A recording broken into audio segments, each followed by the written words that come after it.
As Cheltenham Streetpastors, we're here on the streets alongside people and helping them, because sometimes they really do need help and there's no one else for them.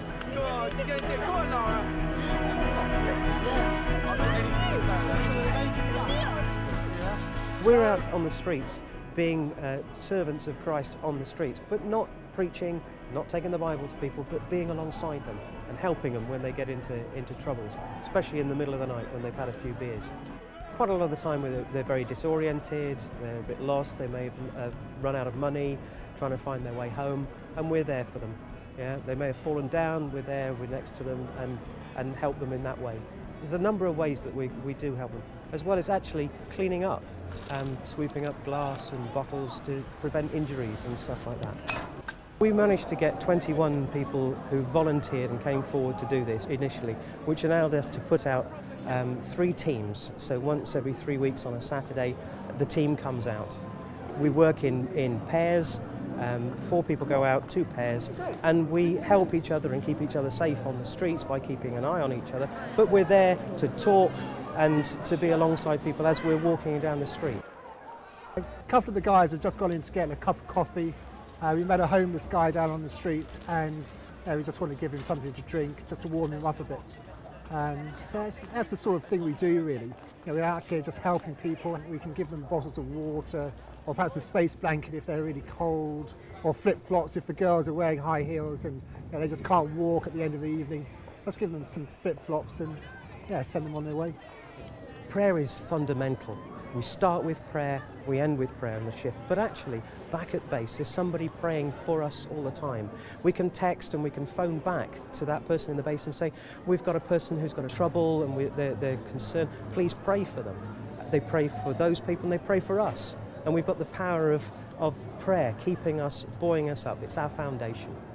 We have seen that when we have prayed that we have been guided to people that are in real need, and time after time God has led us to situations where we can be of help, and also we're able to phone back to the base if there's people praying here at the base to tell them of needs, that people that we've met that are in need, and they can pray here as well. When you're out on the streets you really feel that God is with you, and it's a real tangible sense of his presence, and it gives you the adrenaline starts pumping, if you like, and it equips you with the things that you need to do.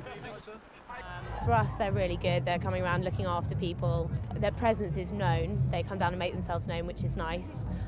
We see them on a regular basis on a Saturday night.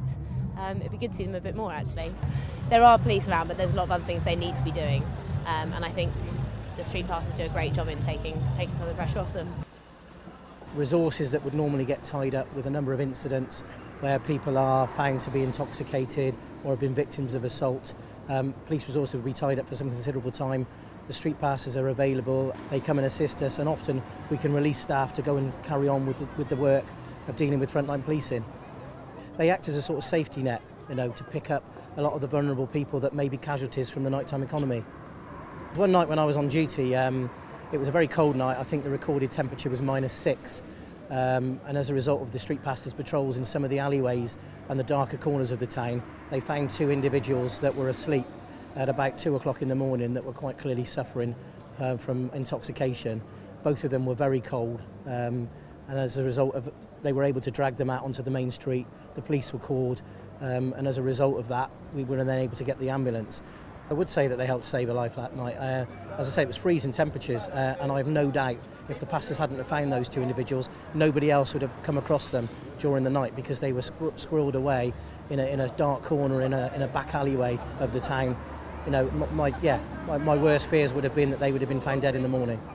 I think it's an excellent idea. I think it's really good to give a little bit of support, and I think adding a little bit of warmth with the foiled blankets, offering a little bit of emotional support if people have had a bit of a torrid evening, I think it's a massive help. There are people out there who do care about what happens just to ordinary people. It's it's quite reassuring there'll be someone around, so if anything did happen, as unlikely as it may be, there'll be someone who you could go to. It's just really nice to know that there's people out there who are willing to sort of help people out who might be in a bit of trouble, or I think it's a really, really good idea. It's really nice. There's a number of bodies that are involved with the nighttime economy. It's a multi-agency approach, and the way that we look to tackle issues that emerge through the nighttime economy is to look at an intelligence picture and to get feedback from the clubs and pubs and also from the community about the way things are developing within the town. There's a perception that nighttime economy can sometimes be quite a violent place, and I think, you know, obviously we keep striving to drive the message home that Cheltenham is a very safe place to come and visit, and I think the street pastors assist that message. Having someone to care enough to be alongside them when they're ill or when they're injured is something unusual. Certainly in the middle of the night, to have someone to do that is very unusual. People welcome us so much. There are more hugs and handshakes than there are worries. And if there is any trouble, we're not there to get involved, we're there to step back and to be alongside. Quite often just being there is enough to calm a situation down. Being alongside people and serving people is what Christ wants us to do.